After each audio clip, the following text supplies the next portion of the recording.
पूछा है मगर कैसे बताएं तुझको, दुख इबारत तो नहीं जो तुझे लिखकर भेजा। जिंदगी फिल्म नहीं है कि दिखाएं तुझको, ये कोई ख्वाब नहीं है कि सुनाएं तुझको।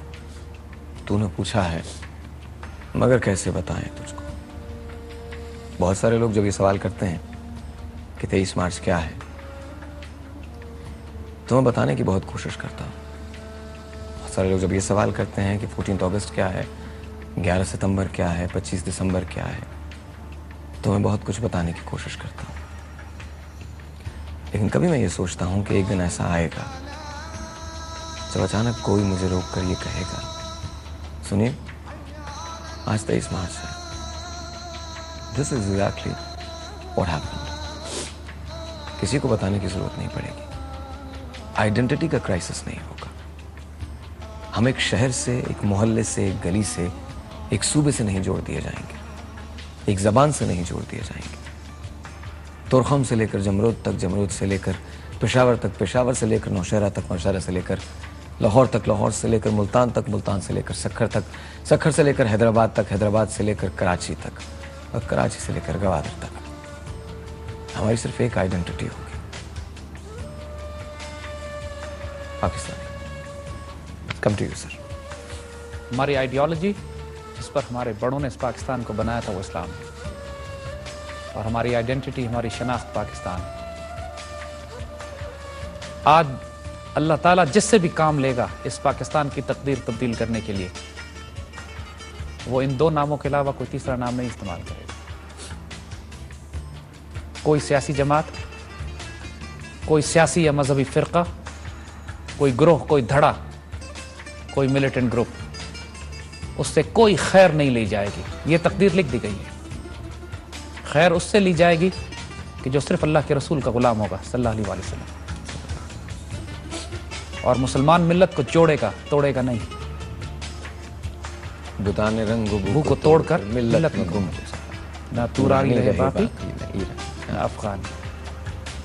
जो इस मिल्लत की, इसकी वहदत को, इसकी यूनिटी को पारा पारा करेगा, याद रखिएगा दो जहानों का बदनसीब। कौम मजहब से है, मजहब जो नहीं तुम, जज्बे बाहम जो नहीं, महफिले अंजुम अंजुम पे नहीं। हमारी कौम हमारे मजहब से है। अल्लामा इकबाल, उनसे बड़े मुफक्किर और दानिश्वर तो ये लोग नहीं पैदा कर सके, 200 साल में नहीं पैदा हुए, ना होंगे। तो पूछिए ना इकबाल जमहूरियत के बारे में क्या कहते हैं। ये वो तर्ज हुकूमत है जिसमें इंसानों को गिना करते हैं, तोला नहीं करते। ये चंगेजी देव जो पाव मारता चला आ रहा है, जिसको तू आजादी की नीलम परी समझता है, ये जमहूरियत है जो आज की वेस्टर्न डेमोक्रेसी है।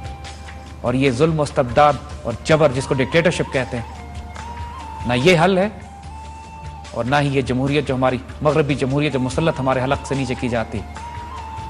हमारा इलाज, हमारा हल, हमारी मिराज अपने दीन की तरफ लौटने में। ना हम इस सूदी और रिबा के निज़ाम पर राजी होने वाले हैं। हमारे पास अपना निज़ाम है जो इस्लाम का माशी सिस्टम है। ताज आज़म ने आखिरी तकरीर अपनी ये की थी स्टेट बैंक का इफ्तिताह करते वक्त कि मगरिब के माशी निज़ाम ने दुनिया को तबाही के दहाने पर खड़ा कर दिया। इंसानियत को सिर्फ कोई मुआवजा बचा सकता है, और इंसानियत की फलाह सिर्फ इसमें है कि इस्लाम का माशी निज़ाम नाफिज किया जाए। यानी वहां ना सूद हो, ना रिबा हो, ना पेपर करेंसी हो, ना बैंकिंग सिस्टम हो।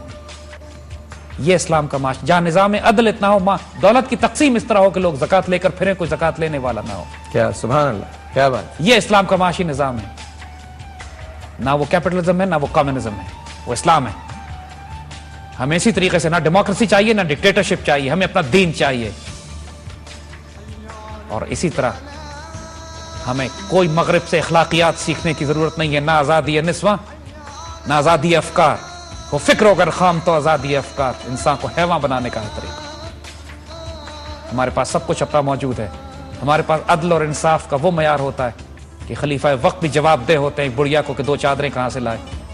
और खलीफा वक्त अदालत में मुकदमा इसलिए हार जाते हैं कि उनके बेटे और गुलाम की गवाही कबूल नहीं की जाती, और एक यहूदी मुकदमा जीत जाता है।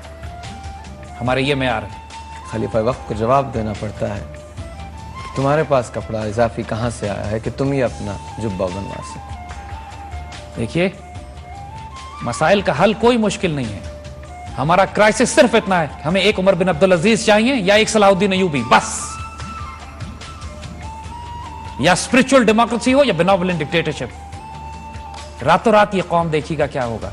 दुनिया हैरान होकर देखेगी इस पाकिस्तान को हुआ क्या, ये कैसे ये चांद पे कमंद डालने लगे हैं। अच्छा, एक और बात भी है, अगर हम सिस्टम की बात करते हैं तो यहां से दुबई एक फ्लाइट दूर है, 1.5-2 घंटे की फ्लाइट। आप उसमें बैठ जाइए, दुबई एयरपोर्ट पे उतरें, हम अचानक लाइंस लगाने लगते हैं, अचानक हम रूल एंड लॉ को फॉलो करने लगते हैं। अच्छा, अगेन सिस्टम की इंप्लीमेंटेशन जो है, इंस्टीट्यूशन की रिस्टोरेशन जो है, वो बड़ी इंपॉर्टेंट है। जब तक इंस्टीट्यूशन रिस्टोर नहीं होंगे, और सबसे बड़ा इंस्टीट्यूशन खुद आपका मजहब, उससे बड़ा कोई इंस्टीट्यूशन नहीं है। देखिए, और फरमा दिया गया था, हज़रत बकर सिद्दीक ने कहा, तुम में से वो लोग जो मोहम्मद को मानते हैं वो ये जान लें कि वो जा चुके हैं, तुम में से वो लोग जो खुदा को मानते हैं तो ये जान लें कि वो हमेशा रहने वाले।